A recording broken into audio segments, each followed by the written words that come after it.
One minute, I was trading insults with my arch-nemesis. The next, a flower pot decided to play referee and knock me clean out. When I came to, I decided to fake amnesia and shake her down for a big payday. Turns out, she had other plans. She told me she was my girlfriend. All right, lady, you want to play games? I'm all in. The only problem is, somewhere along the way, I think I might be the one who's actually falling. Ava Harrison and I were, for lack of a better term, mortal enemies. In the cutthroat world of downtown real estate development, our companies were constantly at each other's throats, fighting over everything from multi-million-dollar contracts to promising new interns. She was the ice queen of Chicago's corporate scene, famous for her ruthless efficiency and take-no-prisoners attitude. With a short, sharp bob cut and a permanent expression that suggested you personally owed her $1 million, she had the uncanny ability to drop the temperature in any room she entered. And me? I was Ethan Cole. To the outside world, I was the poster child for wasted potential. My company was just as big as hers, but I was famous for being a hands-off boss. My days were a mix of hitting the gym, exploring the city's foodie scene, and perfecting my craft beer brewing technique. My life philosophy could be summed up in 2 words: chill out. Everyone thought I was just some trust fund kid coasting on the hard work of the A-team I had under me. Ava Harrison especially looked down on me. Whenever we met, the contempt in her eyes was so thick you could cut it with a knife. It was like just looking at me was a waste of her precious, hyper-scheduled time. Today, we were at it again, screaming at each other in a conference room over the new waterfront redevelopment project. Ethan, your lazy, hands-off attitude is going to run this project into the ground. You're not even worthy of being my rival. Ava stood with her arms crossed, her chin tilted up, looking like a proud, angry swan. I leaned back in my chair and cleaned out my ear with my pinky. Ava, take a deep breath. Life's too short to be this wound up. Projects are what we pay other people to handle. We're here to steer the ship and enjoy the ride. That's the real secret to success. What a load of crap, she snapped, her chest heaving. The tailor blazer she wore did an admirable job of containing some truly spectacular curves. I'll admit, I hated her personality, but I couldn't find a single flaw with the packaging. The meeting ended, as always, with nothing resolved. I strolled out of the building, whistling, my mood completely unaffected. Ava followed close behind, her heels clicking angrily on the marble floor. A staccato rhythm of pure frustration aimed directly at my back. I had just reached the curb, about to get into my car, when I heard a sudden whoosh from above. I looked up instinctively. A dark shape was growing in my vision at an alarming rate. BM! The world went black. The next thing I knew, the familiar, sharp scent of antiseptic was stinging my nostrils. A hospital. I slowly peeled my eyes open, squinting against the harsh fluorescent lights. Once my vision focused, the first thing I saw was Ava Harrison, sitting by my bedside, her face a complicated mask of emotions. She still had that icy look, but I could see a flicker of something else in her brow. Guilt? I tried to move my head, and a sharp pain shot through my skull. Hiss! Don't move! Ava shot to her feet, a note of tension in her voice she probably didn't even realize was there. The doctor said you have a mild concussion. You need to rest. A concussion? I thought back to the moment before I passed out. The flower pot. A beautiful, devious plan bloomed in my concussed brain. I was going to shake her down, and I was going to make it hurt. It was her building's shoddy maintenance. After all, this was practically free money. I looked at her, letting my eyes go from sharp to hopelessly blank, innocent, and even a little fragile. Who are you? I asked, my voice a perfect blend of gravelly and confused. Ava's body went rigid. Her perfect eyebrows knitted together as she stared into my eyes, searching for any sign that I was faking. You don't recognize me? I shook my head, working hard to maintain the expression of a pure, innocent amnesiac. I can't remember anything. My head hurts so much. Where am I? Ava fell silent. She just stood there, watching me, her expression unreadable. My heart started to pound. Was she not buying it? This broad was tougher than I thought. Just as I was about to amp up the drama, maybe grab my head and start moaning in agony, she took a deep breath like she'd just made a life-altering decision. She stepped closer, leaning over me. Her cool, crisp perfume filled my senses, making my head spin for a different reason. Then, in a voice I'd never heard before, a strange mix of her usual chill, firm resolve, and something that almost sounded like tenderness, she spoke, enunciating every word. Your name is Ethan Cole. My name is Ava Harrison. I'm your girlfriend. What? My brain stalled for 3 solid seconds. That was not in the script. Wasn't she supposed to panic? And then I'd offer to settle things privately for a cool million or two, and we'd call it even. What the hell was this girlfriend nonsense? This woman. She was a better actor than I was. Looking at her dead serious, gorgeous face, I suddenly had a feeling this was about to get a lot more interesting. Fine, you want to play? Let's play. I looked up at her, my eyes now a carefully crafted mix of 30% confusion, 30% dependency, and 40% fear of the unknown. Girlfriend, I whispered, my voice trembling ever so slightly. The tips of Ava Harrison's ears, to my utter delight, turned a shade of pink I didn't think was possible. Her reaction made me want to laugh out loud. So, the Ice Queen could blush? This game was getting better by the second. Yes, girlfriend. She struggled to keep her composure, but the slight tremor in her eyelashes gave her away. We've been dating for a year. A whole year. I mumbled, then looked at her with a slightly wounded expression. Then why didn't you tell me sooner? I was so scared, waking up all alone. I'm a 6'2" man. Saying those words in that tone almost made me gag, but the effect was phenomenal. Ava's expression softened instantly, a flicker of genuine sympathy in her eyes. I'm sorry. I was just down the hall, taking care of your admission paperwork, she explained. Her tone was still a bit stiff, but the words were meant to soothe me. Oh, I looked down, putting on my best, I'm sad, but I'm not going to talk about it face. Silence fell over the room. I snuck a peek at her from under my lashes. She was standing there awkwardly, clearly trying to figure out her next move. This was my chance. I looked up, meeting her gaze with the most innocent expression I could muster, and then, slowly, I held out my hand. Then, can you hug me? Ava froze completely. A deep blush flooded her cheeks, spreading all the way down her neck like a blossoming rose. Hug, she stammered, her eyes wide and panicked like a deer in the headlights. Yeah, I nodded emphatically, my eyes practically overflowing with hopeful expectation. It's what they do in the movies, right? When people are together. I don't remember anything, and I just want to feel something familiar. I made sure to put extra emphasis on the words, something familiar. Ava's breathing became ragged. I saw her clench her fists, her knuckles turning white. I knew what was happening. A war was raging inside her head. To act or not to act? That was the question. In the end, her guilt over my injury, or maybe just her professional commitment to this insane role she'd created, won out over her embarrassment. She stiffly moved to the side of the bed, bent down, and gave me the most awkward hug in the history of mankind. Her body was soft and smelled incredible, not of the aggressive perfume she usually wore, but something more subtle and natural. Her own scent. Wasting no time, I wrapped my arms around her waist. Damn, she was toned. Ava's whole body jolted, as if she'd been hit by a static shock. I could feel every muscle in her body tense up. Okay, that's enough, she said, trying to pull away. Not a chance. I buried my face in the crook of her neck and mumbled, don't move. Just a little longer. Your scent. It feels kind of familiar. It was complete bullshit, of course, but Ava clearly bought it.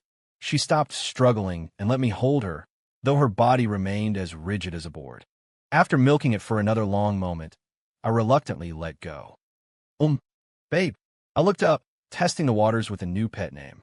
Buffed. A choked-off snort came from the doorway.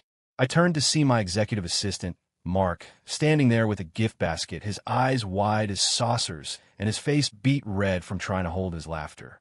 Ava's face went from pink to a thunderous black in a split second. She shot up straight, instantly reassuming her Ice Queen persona, and leveled a glare at Mark that could freeze fire. Mark flinched, his survival instincts kicking into high gear. He immediately wiped the smirk off his face and replaced it with a look of profound grief. Mr. Cole, are you okay? When I heard what happened, I thought my heart was going to stop. I played along, giving him a blank look. And you are? Mark froze. Mr. Cole, you don't know me? It's Mark. I turned to Ava, my eyes full of helpless appeal. Ava took a deep breath, marched over to Mark and hissed in a low voice only he could hear, "Ethan has amnesia. I'm his girlfriend now. You'll watch what you say, you understand me." Mark's eyes bulged. His mouth fell open into a perfect O, large enough to fit a golf ball. He looked from Ava to me and back again, his expression a kaleidoscope of pure shock and confusion. Finally, he swallowed hard and pasted on a smile that looked more painful than a root canal. "Mr. Cole, and Mom, glad you're okay." Ava's face darkened another shade. I had to bury my face in my pillow to keep from laughing myself into a hernia. This was going to be fun. The doctor insisted I stay in the hospital for a few days of observation. Ava, playing the part of the devoted girlfriend to perfection, stayed to take care of me, even canceling several important meetings to do so. This development sent shockwaves through both our offices. My assistant, Mark, and Ava's entire team were completely baffled. The two warring companies, locked in a bitter corporate feud, had suddenly entered a bizarre period of ceasefire, all because their bosses were supposedly in a secret relationship. That evening, after Mark was dismissed with a single icy glare from Ava, we were alone in the room. I was lying in bed, bored, staring at the ceiling tiles. Ava was sitting on the sofa, typing away on her laptop, her expression focused and intense. The soft light of the bedside lamp caught her profile, softening the sharp lines of her face. Her long lashes cast little shadows on her cheeks. Her nose was perfectly straight, and her lips had a natural, elegant curve. I had to admit, for a woman I despised, she was captivating when she was in the zone. A wicked idea popped into my head. "Babe," I called out. Ava's fingers paused on the keyboard. She looked up, her eyes questioning, with a hint of something I couldn't quite place. Nervousness? I have to go to the bathroom," I said, my voice dripping with pathetic weakness. Her brow furrowed. "The bathroom is right over there." "But I'm dizzy," I whined, laying it on thick. The doctor said, "No strenuous activity. Can you help me?" Ava's expression soured. I could tell she wanted to tell me to get over it, but the thought of me being a poor, helpless amnesiac made her swallow her words. She snapped her laptop shut, stood up, and walked over to my bed. "All right, get up," she said, her voice cool as ever. I pushed the blanket aside and slowly sat up. Then, right in front of her, I lifted the hem of my hospital gown. Man, it's hot in here. Before this body, I was just a regular guy, but the original Ethan had been a gym rat, a habit I'd happily continued. A six-pack and chiseled abs were my proudest assets. As expected, Ava's gaze locked onto my midsection like it was pulled by a magnet.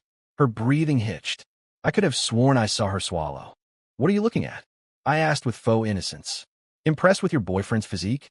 Ava snapped back to reality, her eyes darting away as another blush crept up her neck.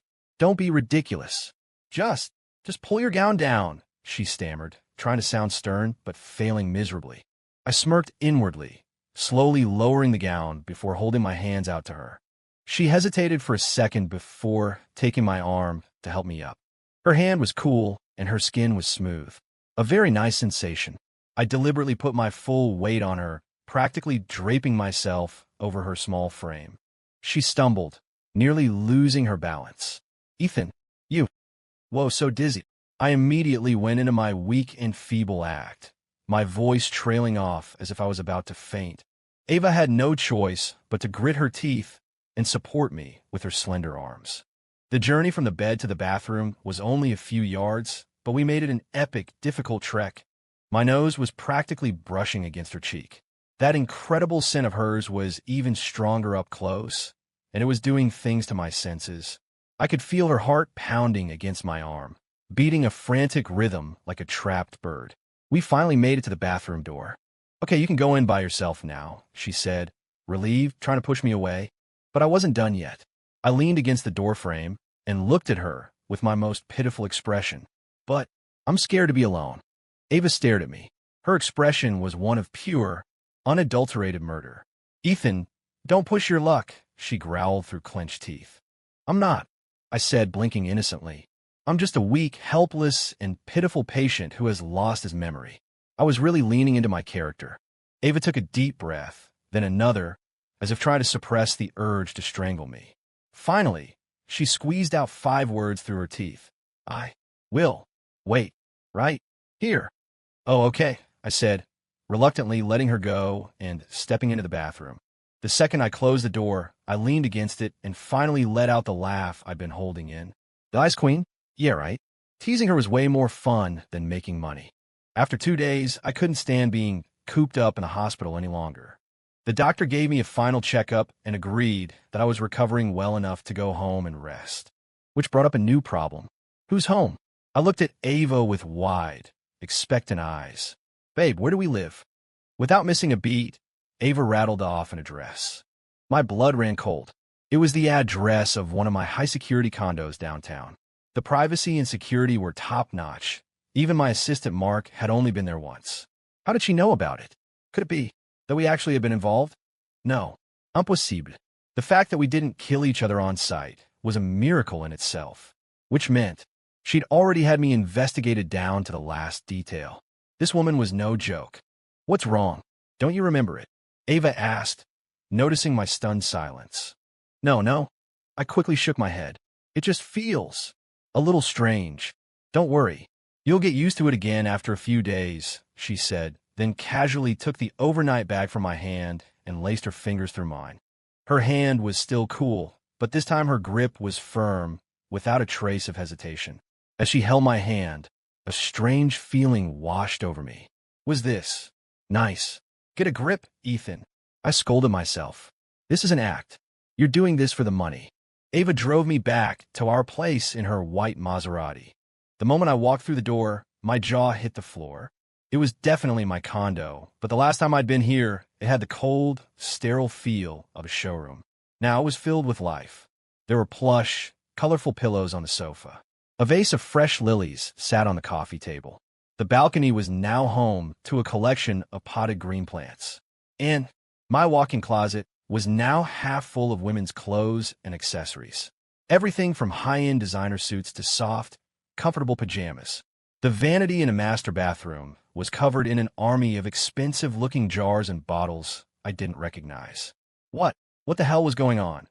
Had Ava literally moved her entire life in here during the 2 days I was unconscious? Her level of commitment was terrifying. Well, does any of this feel familiar? Ava asked from behind me. I shook my head, my mind reeling. This woman was willing to go to incredible lengths and expense to keep this act going. It's okay. Take your time, she soothed. Why don't you relax for a bit? I'll go make us something to eat. You must be starving after 2 days. She was gonna cook. Did I hear that right? Ava Harrison, the woman who probably didn't even know how to turn on a stove, was gonna cook for me? Intrigued, I followed her into the kitchen. And there, I witnessed a sight I will never forget. Ava was wearing a pink, teddy bear-patterned apron, frantically trying to follow a recipe on her phone. She tried to light the gas stove, clicking the igniter uselessly several times. She tried to chop a potato, but it kept rolling away from her knife like it was trying to escape. Finally, she picked up a tomato and, with a look of intense concentration, began to peel it with a paring knife. I couldn't help it. A loud snort of laughter escaped me. Ava spun around, her face a mask of pure indignation. What are you laughing at? Nothing, I said, trying to stifle my grin. I was just thinking, you look really beautiful when you cook, babe. The blush was back. Get out and wait, she said, trying to push me out of the kitchen. No way, I said, catching her wrist and pulling her back towards me. I wrapped my arms around her from behind, pulling her flush against my chest. It was an intensely intimate position. Her body instantly went rigid again. I rested my chin on her shoulder and whispered in her ear, Did I used to teach you how to cook like this? My breath tickled her earlobe, which promptly turned bright red. I don't remember, she whispered, her voice barely audible. Then let me teach you again. I took her hand, the one holding the knife, and guided it, showing her how to chop the vegetables. You have to hold it like this and curl your fingers under so you don't cut yourself. My chest was pressed firmly against her back. I could feel the softness of her body and the frantic, hummingbird-like beating of her heart. The atmosphere in the kitchen suddenly became thick with unspoken tension. After a long moment, Ava finally found her voice. Ethan, are you remembering something? My heart skipped a beat. Had I overplayed my hand? I quickly let her go and took a step back, my face a mask of confusion. No, it felt familiar, like my body knew what to do on its own, I said, deploying my secret weapon, muscle memory. The flicker of suspicion in Ava's eyes faded, replaced by understanding and a hint of something that looked like joy. Oh, I see, she said, looking down. Watching her, a ridiculous thought crossed my mind. Was it possible that she actually liked me? I immediately crushed the thought. No way. This was Ava Harrison, a woman at the top of the food chain, with standards as high as her net worth. She would never fall for a slacker like me. She was just doing all this out of guilt for getting me injured. Yeah, that had to be it. Somehow, with my guidance, we managed to produce a meal, 2 bowls of pasta with a lumpy tomato sauce. It didn't look great, but it actually tasted pretty good. Babe, you're amazing. This is delicious for your first time, I said between slurps, laying on the praise. The corner of Ava's mouth twitched upward in a barely perceptible smile. If you like it, then eat up. Seeing that fleeting smile on her face sent another jolt through me. When the ice melted, she was dangerously captivating. After dinner, Ava insisted on doing the dishes. I collapsed on the sofa, thoroughly enjoying my new life as a useless invalid. This was great. Way better than sitting in board meetings with a bunch of stuffy old executives. When Ava came out of the kitchen, she saw me sprawled out on the couch and her brow furrowed in that familiar, disapproving way. But she didn't say anything. She just sat down beside me and turned on the TV. Some cheesy romantic comedy was playing. I was about to fall asleep, but Ava was completely engrossed. Another shocking discovery. The Ice Queen secretly loved sappy rom-coms. You really can't judge a book by its cover. I let out a loud yawn and let my head fall, conveniently landing on her shoulder. Her body tensed up again. Ethan, I'm tired, I mumbled, closing my eyes. Let me just rest here for a minute, babe. She didn't answer. After a few seconds, I felt her shift slightly, adjusting her position so I could lean on her more comfortably. My heart did a funny little flip-flop. This woman, maybe she wasn't so bad after all. The next morning, Ava had to go into the office to handle an emergency. Before she left, she gave me a long list of instructions, telling me to stay home and not wander off. I'll be back as soon as I can. I ordered lunch for you from that little Italian place you love. They'll deliver it on time, she said, as she put on her shoes. I froze. That little Italian place was a tiny, hidden gem I discovered by accident. It was an exclusive spot, reservations only, that I'd only ever taken Mark to. How did Ava know about it? Just how much did she know about me? You're too good to me, babe, I said, pushing down my suspicions. I walked up behind her and wrapped my arms around her waist. She was wearing a white silk blouse and a black pencil skirt that did incredible things for her figure. I couldn't resist resting my hands on her hips. Hurry back, I whispered in her ear. Okay, she said, her voice a little shaky. She quickly pulled away from my grasp and practically fled the apartment. Watching her hurried retreat, the smile on my face grew wider. The second Ava was gone, I called Mark. Mark, I need you to look into something for me. Mr. Cole, you remember me.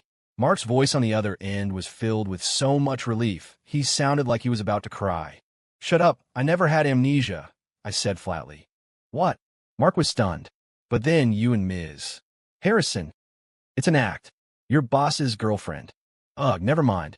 Ava Harrison is playing some weird game, pretending to be my girlfriend, and I'm playing along, I explained. The line was silent for a full 10 seconds. Then, in a very strange tone, Mark said, Mr. Cole, are you sure that she's the one who's acting? What else could it be? I shot back. Well, I think Ms. Harrison has had a crush on you for a long time. What? I thought I was hearing things. Did you say she has a crush on me? What kind of joke is that? It's true. Mark insisted. Don't you remember? For your birthday last year, you mentioned wanting a bottle of that rare, small batch bourbon. The next day, the entire distillery stock was bought out by a mysterious buyer. I looked into it. The buyer was Ms. Harrison's assistant. And that time you posted on your Instagram story about loving that obscure indie film, A Day in the Mountains. The very next day, a long, heartfelt review of that exact movie appeared on an anonymous movie blog. A blog registered to Ava Harrison. And also, Mark kept talking, but my brain had turned to static. Ava Harrison had a crush on me. How was that possible? The way she looked at me was always filled with scorn and disdain. Could it be? That was all in Act 2. How deep did a woman's feelings have to run for her to disguise years of affection as pure, unadulterated contempt? I hung up the phone and sat on the sofa, my mind reeling.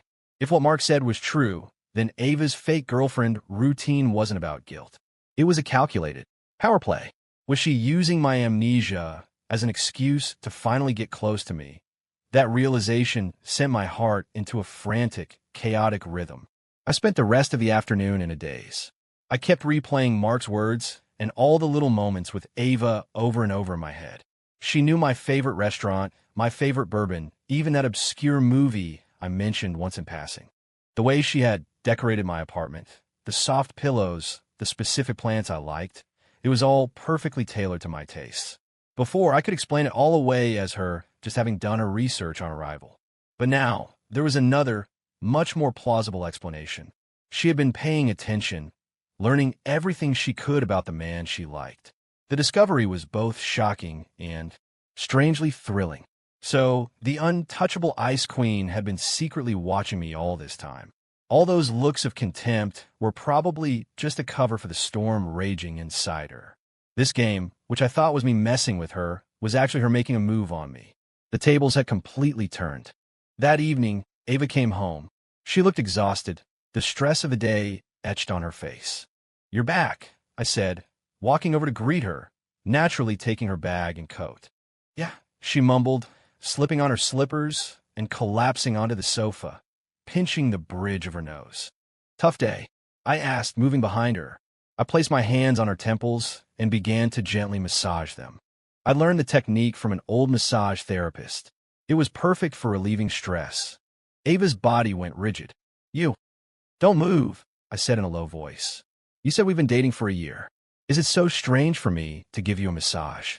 She didn't say anything else, and slowly, her body began to relax under my touch. My fingers moved from her temples down to the nape of her neck. Her skin was as smooth as silk. "Did something happen at work, babe?" I asked casually. She was quiet for a moment before answering. "The South Side Project. The main investor is trying to back out and jack up the price." The South Side Project? That was the same project we had been fighting about just a few days ago. I remembered the investor she was talking about. A notorious slimeball, known for his greed. "Oh, and what are you going to do?" I asked. "I'm going to meet with him again tomorrow," she said, a note of weariness in her voice. "It won't work," I said confidently. "With guys like that, you can't negotiate. You have to make them afraid."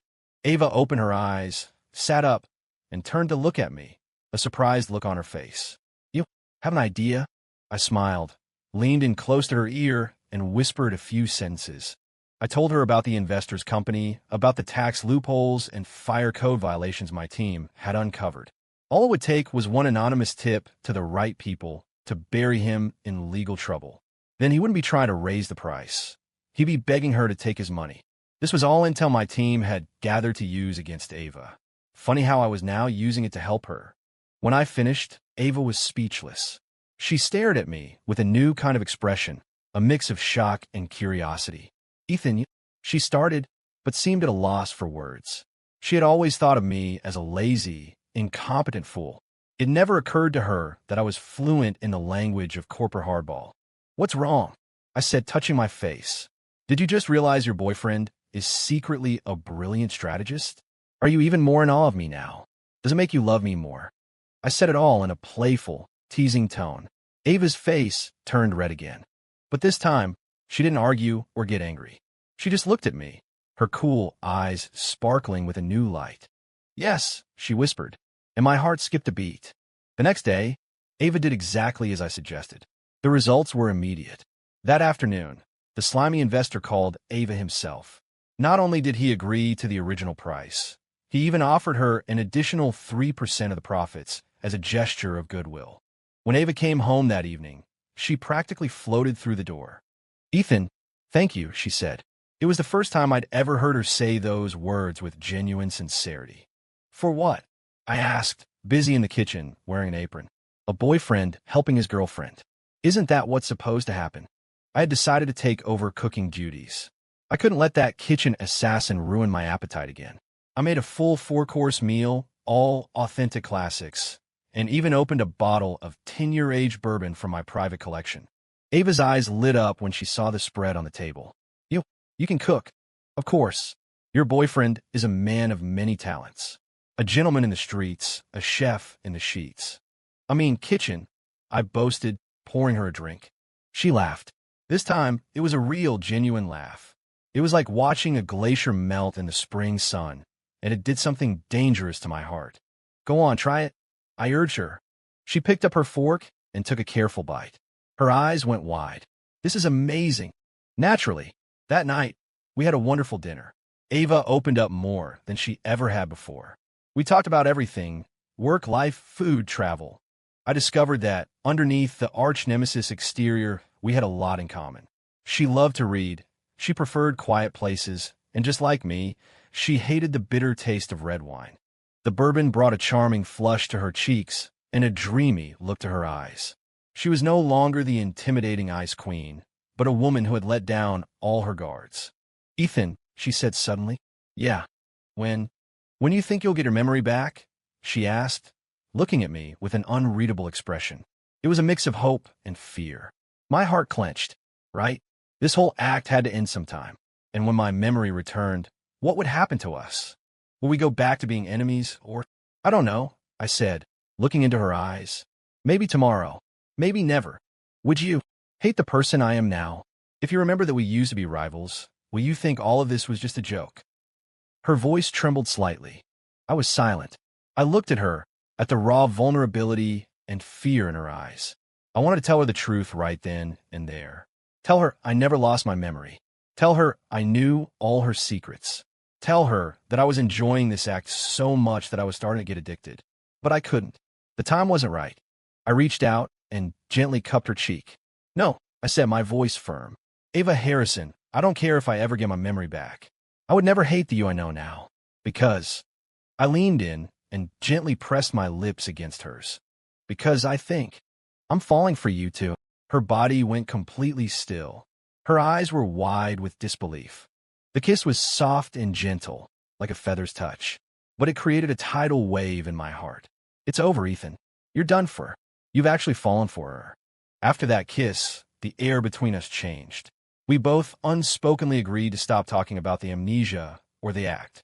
We just started living like a real couple. During the day, she'd go to the office, and I'd stay home to recover. I'd spend my time trying out new recipes to cook for her. At night, she'd come home, and we'd eat together, watch TV, and just talk. Sometimes I'd accidentally show off my six-pack, walking through the living room shirtless after a workout, just to watch her blush and pretend not to look. Life was so comfortable and easy that I almost forgot we were once sworn enemies who wanted to destroy each other. One night, we were curled up on the sofa watching a movie, a classic romance. During a scene where the main characters kissed in the rain, I saw a flicker of longing in Ava's eyes. An idea sparked. The next day, I checked the weather forecast.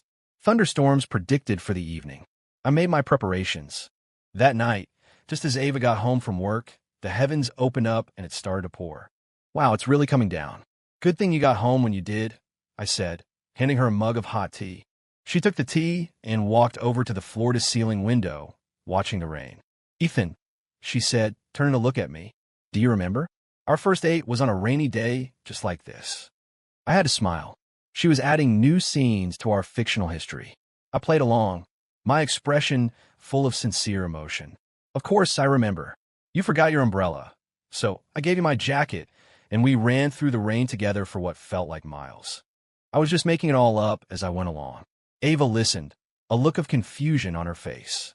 Really? I don't remember that. Of course you don't, I said, walking over and taking her hand. Because I just made that up. We've never had a date in the rain. Her expression shifted from confusion to shock. But, I said, pulling her towards the balcony doors, we can have one now. I slid the door open and pulled her out into the downpour. Ethan, are you crazy? Ava shrieked, trying to pull me back inside. But I was stronger. I wrapped my arms around her, holding her tight as the cold rain soaked us both to the bone. Ava Harrison, I yelled over the storm. I don't care what we were before, and I don't care if I ever get my memory back. All I know is that right now, in this moment, I'm falling for you. Rain streamed down my face, blurring my vision. I couldn't see her expression clearly, but I could feel her trembling in my arms. What? What did you say? Her voice was faint against the roar of the rain. I lowered my head, cupped her face in my hands, and kissed her again. This time, it wasn't a gentle test anymore. This was a deep, demanding, all-consuming kiss, filled with all the emotion I could no longer hold back. Her lips were cold from the rain, but incredibly soft. She struggled for a moment, then melted against me, her response clumsy but earnest. Thunder cracked overhead, and the rain fell in sheets. But in our world, there was only the sound of our racing hearts and shared breath. I don't know how long we stood there before the kiss finally ended. We were both completely drenched and disheveled, but we were both smiling. "You're insane, Ethan Cole," she said, her voice breathless as she leaned against my chest. "And do you like this insane person?" I asked. She didn't answer with words. She just buried her face in my chest, giving me all the answer I needed. In that moment, I had only one thought. To hell with the act, to hell with the money. I was going to win her over for real. The kiss in the rain was like a switch, breaking down the final wall between us. Even though I hadn't regained my memory, we were now, for all intents and purposes, a real couple. The shock at our respective offices had faded into a kind of grudging acceptance. Someone even started an office pool, taking bets on when we would get married. Our dynamic shifted too. It was no longer her acting and me reacting. Now, I was the one taking the lead. If she worked late, I would be waiting for her outside her office building. As she walked out, I'd be leaning against my car, and I'd give her a low whistle. "Hey there, beautiful. Got any plans after this? How about a late-night snack with me?" Her employees would stand there, their jaws on the floor. And Ava, in front of everyone, would walk right up to me, stand on her toes, and kiss the corner of my mouth. "I'd love that," she'd say. Then we'd leave, a flock of stunned employees in our wake. When we went to industry events together, there were always guys who would try to hit on her. Before, she would have shut them down with a single icy glare. Now, she would just tighten her grip on my arm, lean her head on my shoulder, and say in a sickly sweet voice, "I'm sorry, my boyfriend gets very jealous." And I would play my part, glaring daggers at any man who dared to look at her for too long. They would back off immediately. Teaming up with her to fend off outsiders felt incredible. We even got a cat, a fluffy, affectionate ragdoll. Funnily enough, even though I was the one who bought him, the cat adored Ava and wanted nothing to do with me. One day, I found out why. Ava had been secretly feeding him premium, gourmet cat food, while I was giving him regular kibble. "Ava Harrison, you're bribing my cat." I accused her, trying to sound outraged. She cuddled the cat, a picture of innocence. "He just likes me more. What can I do? This is unfair competition. So, what are you going to do about it? Unless you feed me like that too," I said, pointing to my mouth. Her face turned a brilliant shade of crimson. Our days were filled with countless sweet, ordinary moments like this. I was so lost in this newfound happiness that I almost forgot it all started with a lie. Then, one day, Mark sent me a file. It was a detailed investigation report about the mysterious buyer who had bought out the entire stock of that bourbon distillery on my birthday last year. The report showed that the purchase was made using an offshore account belonging to Harrison Corp. And only one person had access to that account, Ava Harrison. At the end of the report, there was a screenshot. It was a picture I had drunkenly posted on my Instagram on the night of my birthday. In the comments, there was one that had been deleted almost instantly. It read, "Happy birthday, my idiot." The account that posted it had no profile picture and a scrambled username. But Mark's tech guys had traced the account's registration information. Registered to Ava Harrison. Looking at that screenshot, I felt like I had been punched in the chest. So, all this time, in the corners I couldn't see, this woman had been quietly in love with me for so long. She had hidden all her affection behind those icy glares and sharp words. She was like a dragon guarding a treasure, using her toughest scales to protect the softest part of her heart. And I, the treasure she was guarding, had been completely oblivious. I couldn't wait any longer. I had to tell her the truth. I grabbed my phone and stormed into the study. Ava was at her desk, reviewing a document. "Babe," I said. "HM." She looked up, a soft, familiar smile on her face. I walked right in front of her, took a deep breath, and dropped to one knee. Ava froze. Ethan, what are you doing? I looked up at her, my eyes full of guilt and love. Ava Harrison, I'm so sorry. I don't have amnesia. When I said those words, the room fell silent. I watched the color drain from Ava's face. The smile on her lips froze, and her eyes filled with shock, disbelief, and a deep, soul-crushing hurt. What? What did you say? Her voice was trembling. I said, I never had amnesia. I repeated, enunciating every word. When I woke up in the hospital, my first thought was to fake it to get some money out of you. I laid my stupid, childish initial plan bare. I expected her to scream, to hit me, to walk out and never look back. I was ready for her wrath. But she didn't. She just stared at me, her eyes slowly filling with tears. Then she laughed. A broken, humorless sound. So this whole time, everything, it was just an act for you. When you called me babe, when you cooked for me, when you kissed me in the rain. Was all of it fake? Tell me, Ethan, did it feel good? Watching me fall for it like a complete fool. Every word was a knife twisting in my heart. No. I scrambled forward, grabbing her hands. It was fake at first, but then it became real. I'm falling for you, Ava. That's real. I want to be with you. That's real. Please believe me. She yanked her hands away, taking a step back. How can I believe you?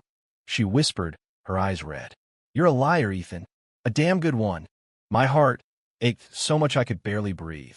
I'd screwed up, royally. I had started our story with a lie, and now that the lie was exposed, everything we had built was about to crumble. I'm sorry. It was all I could say. I stayed on my knees, a sinner awaiting judgment. The only sound in the room was the heavy sound of our breathing.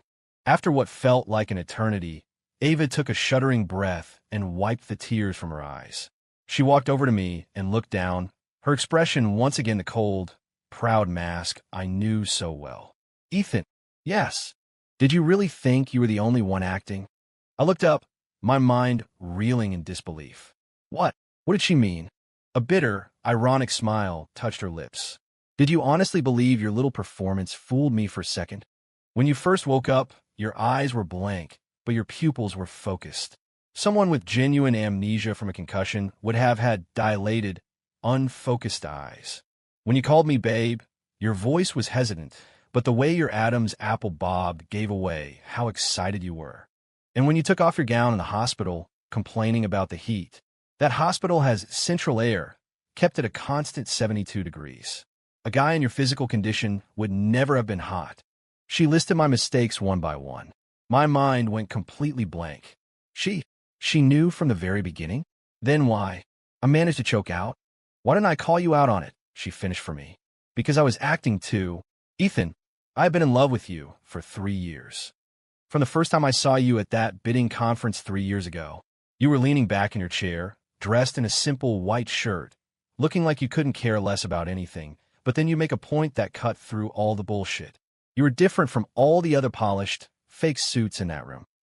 I was too scared to tell you. Too scared of being rejected.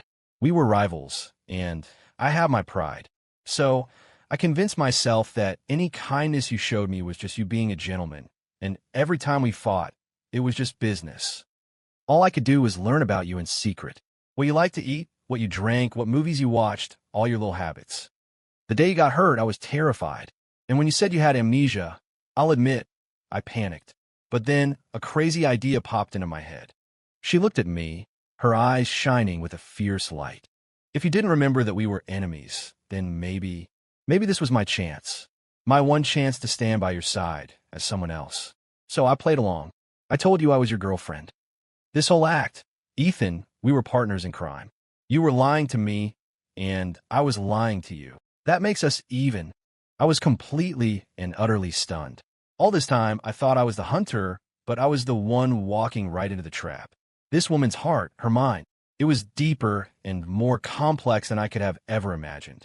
I looked at her, at the brave front she was putting up, at the love and fear hidden in her eyes. I couldn't hold back anymore. I launched myself up from the floor and pulled her into a crushing hug, holding her so tight I thought I might break her. Ava Harrison, you idiot. You're the biggest idiot in the world. I buried my face in her hair, my voice thick with emotion. You're the idiot, she sobbed into my chest, finally letting go, her fists pounding weakly against my back. You liar. You jerk, she cried. Yes, I'm a liar. I'm a jerk, I said, letting her hit me, tightening my arms around her. So, are you willing to spend the rest of your life with a lying jerk? Her sobs hitched. She lifted her tear-streaked face to mine and said, with as much menace as she could muster, Yes. But I'm warning you, Ethan Cole, if you ever lie to me again, You'll what? I murmured, leaning down to kiss away her tears. I'll make you sleep on the sofa for the rest of your life. I laughed, and then I leaned down and kissed her, deeply and completely. Outside, the night was dark and full of possibilities. And our real story was just beginning. This time, there would be no more lies, no more games. Just us. End.